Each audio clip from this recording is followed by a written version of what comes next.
আজকে এমন একটা ঔষধের ব্যাপারে কথা বলবো যে ওষুধটা ব্যবহৃত হয় বেশিরভাগ অংশেই মেয়েদের সাদা স্রাবের ব্যাপারে। তবে এটার আরো বেশ কিছু গুরুত্বপূর্ণ উপকরণ জায়গা রয়েছে। হোমিওপ্যাথিকের অন্যতম একটা গুরুত্বপূর্ণ ওষুধ নাম হলো বোরাক্স। এই বোরাক্সের ব্যাপারে আজকে ডিটেলস কথা বলবো এবং ভিডিওটা শেষ পর্যন্ত দেখলে আপনি এটা সম্পর্কে ভালো সম্পর্কে মানে জানতে পারবেন।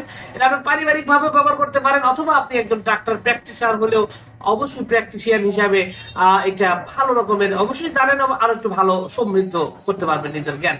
প্রথম বিষয় হলো যে এই ঔষধটি সম্পূর্ণই একটা খনিজ একটা পদার্থ থেকে তৈরি, আর আমরা দেশি ভাষায় যেটাকে সোহাগা বলে থাকি, সেই সোহাগা থেকে কিন্তু আপনার এই বোরাক্স নামক ওষুধটি তৈরি হয়, প্রস্তুত হয়। তবে এই ঔষধটি আপনার এটাতে ব্যবহারের যে নিয়ম নীতি রয়েছে, তবে তার কিছু মানসিক কিছু লক্ষণ রয়েছে।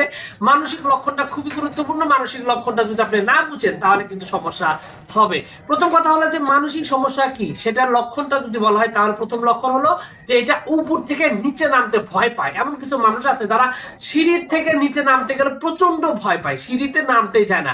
এমনকি ছোট ছোট বাচ্চাদের অনেকে বাবা মা হাতের উপর নিয়ে দাঁড় করান বা একটু উপর দিকে করে ধরেন, এরকম ধরলে বাচ্চার কিন্তু প্রচন্ড ভয় পায় এবং মা বাবাকে আঁকড়িয়ে ধরে।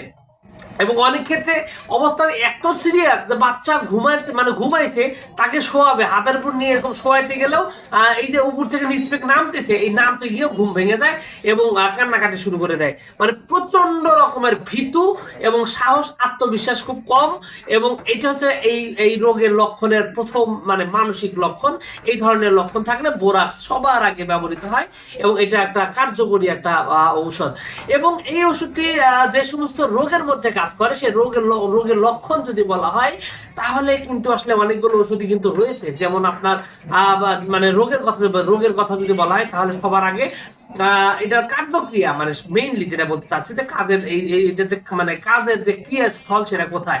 এটা ক্রিয়ার স্থল হচ্ছে অনেকগুলো জায়গায় রয়েছে। প্রথমত আছে হলো আপনার মুখের ভিতরের অংশ, মুখ যেটা রয়েছে, গহ্বর যেটা, এই জায়গার উপরে এটা কাজ করে। এবং আপনার শ্বাসতন্ত্র যেটা রয়েছে, আপনার ফুসফুস বা এই অংশের উপরে কিন্তু আপনার এই ওষুধটা ক্রিয়া রয়েছে, কাজ রয়েছে। এছাড়াও মেয়েদের ঝুনিদা যেটা রয়েছে এবং গর্ভাশয় বাচ্চা যা হয়, জরায়ু, এই জায়গার উপরে কিন্তু এই ওষুধটা মারাত্মক প্রভাব। এই সমস্ত জায়গায় এই ওষুধটা কাজ করে সবচাইতে বেশি। তো এখন বিষয়টা হলো যে মুখের গহ্বর যেটা বলা হয়েছিল, এই জায়গায় মূলত যাদের মুখের ঘা রয়েছে, মুখে ক্ষত রয়েছে, মাড়িতে ক্ষত রয়েছে, এই ঘা ক্ষত ভালো করার জন্য কিন্তু এই ওষুধটি ব্যবহৃত হয় এবং খুবই ভালোভাবে কাজ করে। আমাদের দেশে অনেক মানুষ ইতিমধ্যেই সোহাগা বিভিন্নভাবে মুখের গায়ে ব্যবহার করে থাকেন। তো এই সোহাগারই একটা রূপ হলো আপনার এই বোরাক্স, তো যার কারণে খুব ভালোভাবে আপনার মুখের ঘা ভালো করতে সক্ষম। এছাড়াও আপনার এটা সবচাইতে বেশি, যেহেতু বলছিলাম সাদা স্রাবের কথা, অবশ্যই সাদা স্রাবের জন্য এটা বেশি ভালো কাজ করে। বিশেষ করে স্বচ্ছ সাদা স্রাব, ডিমের সাদা অংশ যেরকম থাকে বিজল বিজল, হ্যাঁ একদম পানির মতো একেবারে বিজলা বিজলা, এই সাদা স্রাবের লক্ষণ যাদের রয়েছে তাদের ক্ষেত্রে কিন্তু বোরাক্স একটা অদ্বিতীয় বন্ধু, খুবই ভালোভাবে কাজ করে। রোগী মনে করে যে তার একদম পা দিয়ে কি একটা গরম একটা তরল গড়াইয়া পড়তেছে, এরকম একটা লক্ষণ যাদের আছে তাদের ক্ষেত্রে কিন্তু বোরাক্স একটা গুরুত্বপূর্ণ ঔষধ। খুবই খুবই ভালোভাবে কিন্তু আপনার বোরাক্স এই সমস্যাটা সমাধান করতে সক্ষম। এছাড়া বোরাক্সের আরো বেশ কিছু উপকারিতা রয়েছে, তবে বেসিক ভাবে এগুলো বিষয়ে আপনার প্রধানত আপনার কাজ করে থাকে। এখন বিষয়টা হলো যে ওষুধের প্রয়োগ বিধি, মাত্রা, এই জিনিসটা এখানে বলার কোনো সুযোগ নেই, কারণ এটা নির্ভর করবে আপনার রোগীর উপর, আপনার রোগের বয়সের উপর, রোগীর কন্ডিশনের উপর, রোগের মাত্রার উপর, সবকিছুর উপর নির্ভর করে আপনাকে মাত্রা ব্যবহার করতে হবে। এক্ষেত্রে সর্বনিম্ন 6 থেকে শুরু করে একদম 50 পর্যন্ত ওষুধ আছে। এটা আপনার যতটুকু প্রয়োজন আপনি এটার ওষুধের মাত্রা অনুযায়ী প্রয়োগ করলে আপনি এখান থেকে একটা পারফেক্ট একটা সমাধান পাবেন।